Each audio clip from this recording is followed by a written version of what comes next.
Percy gets it right.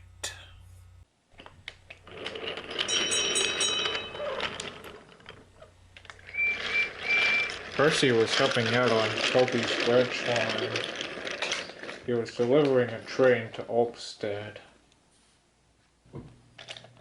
But as Percy kept going, he felt something wobbly on the tracks.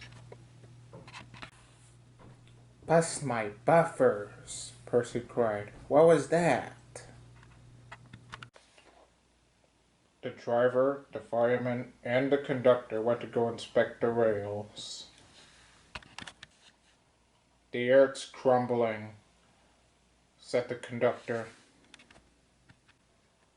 "We must tell Sir Topham Hatt right away," said Percy.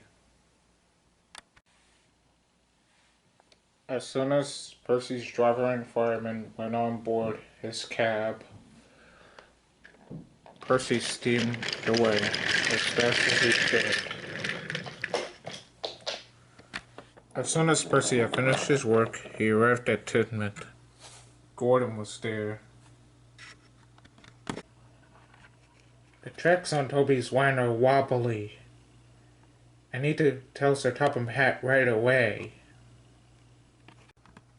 "Huh," Gordon huffed, not being impressed. "Old and wobbly just like Toby.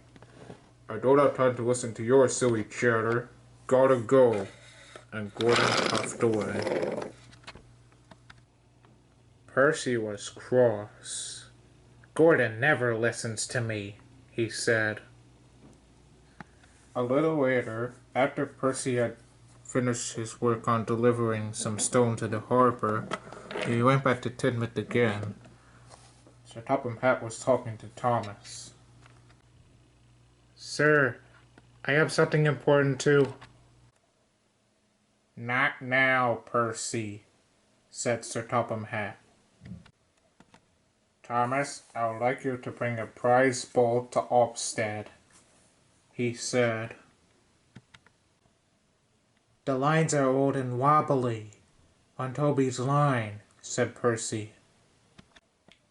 "They're safe enough," said Sir Topham Hatt. As soon as Thomas left, Percy was very cross. "No one ever listens to me," Percy huffed. As soon as Thomas collected the prize bull, he steamed off to Olmsted. Thomas made his way to Olmsted and he didn't have any problems. But as Thomas made his way, there was trouble. The earth was wobbling on the tracks. Thomas didn't see it until it was too late.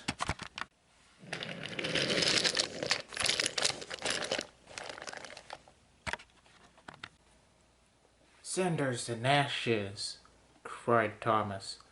"I'm stuck." And he was. That evening, Percy began to think about Thomas. "Thomas is in serious danger," Percy said to himself. Gordon and James scoffed and took no notice. "Worry wheels," Gordon huffed. "Fussy funnel," added James. "Stow it, you two," Duck defended, "or else I'll come over there and do it for you." Gordon and James then subsided. Percy then spoke to his driver and fireman. "Please, can we go find Thomas?" His driver and fireman agreed. And with that, Percy steamed up to go find Thomas.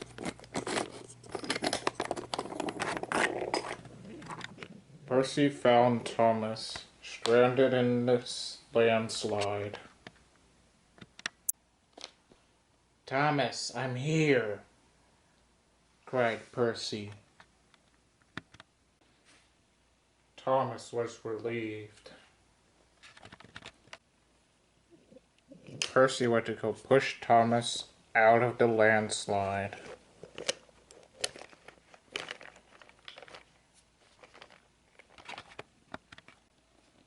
At last, Thomas was free. "Thank you, Percy," Thomas said. "I'm glad to be useful," said Percy. It was morning by the time Percy pulled Thomas and the car with the bull inside to Olmsted.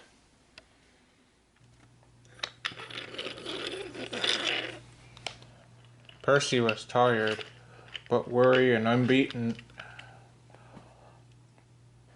He steamed into Olmsted. "Thomas is here," Percy said. "Percy saved the day," said Thomas. Agreed the bull, as the conductor brought him out of the car. "Sorry if I haven't listened to you, Percy," said Sir Topham Hatt. "I should do a better job of listening to you in the future." Percy beamed happily. While Thomas was being sent to the washdown, Percy told the engines all about what happened last night. Duck and Boko cheered for a job well done. Gordon and James remained respectfully silent, and they knew now that it was wise not to think that Percy was telling silly stories.